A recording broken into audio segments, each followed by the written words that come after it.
DPRD Provinsi Maluku menilai penanganan stunting yang dilakukan Ketua TPPKK Maluku, Widya Pratiwi Murad yang juga Bunda Perenting tak maksimal. Pasalnya, alokasi anggaran penanganan stunting di Maluku menghabiskan 80% hanya untuk perjalanan dinas atau biaya operasional. Hal ini yang menurut Ketua Komisi 4 DPRD Provinsi Maluku, Samson Atapari, yang membuat stunting di Maluku pada tahun 2022 tak mencapai target, yakni hanya sebesar 26,1%. Tak sampai target yang ditetapkan 23%. Lanjutnya dijelaskannya, padahal tiap OPD dititipkan anggaran penanganan stunting, namun masih saja tak maksimal.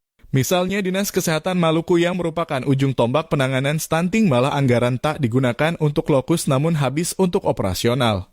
Yakni untuk tahun 2022 dialokasikan khusus Dinkes Maluku sebesar 1.057.873.672, ternyata 757.110.000 dipakai untuk perjalanan dinas dan 300.763.600 dipakai belanja operasional. Mirisnya lagi, Dinkes tak hadir pemanggilan DPRD untuk mengklarifikasi hal ini. Dan dari data-data yang ada di DPA, ini kita ambil contoh saja di Dinas Kesehatan ya. Ini apa sebenarnya ujung tombak untuk penanganan stunting. Dari dana yang dialokasi untuk tahun 2022 itu 1.057.873.600 rupiah. Ternyata ini 757.110.000 itu dipakai untuk perjalanan dinas. Dan 300.763.600 dipakai untuk belanja operasional lainnya.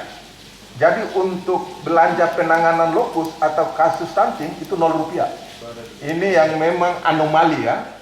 Jadi kalau memang akhirnya stunting kita tahun 2022 yang ditargetkan harus di 23% dari 28,7%, hanya terjadi 26,1% karena ya memang ini anggaran-anggaran yang dikhususkan untuk stunting itu dipakai hanya untuk perjalanan dinas. Nah, kita tidak tahu ini ya, perjalanan dinas ini apakah juga ada berkaitan dengan hura-hara,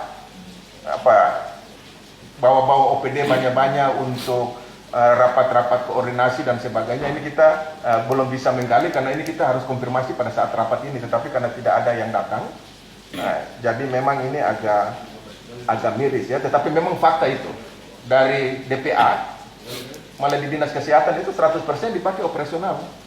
Tidak ada anggaran untuk intervensi kaitan dengan belanja penanganan lokus atau kasus stunting. Jadi kita di Maluku bahwa stunting itu masih tinggi karena ini memang ada salah perencanaan dan salah penggunaan yang dilakukan oleh Gubernur Maluku lewat OPD-OPD. Lanjut Atapari, lebih baik penanganan stunting dikembalikan sesuai tupoksi masing-masing. Atau kepada tim percepatan penurunan stunting yang diketuai Wakil Gubernur Maluku, Barnabas Orno.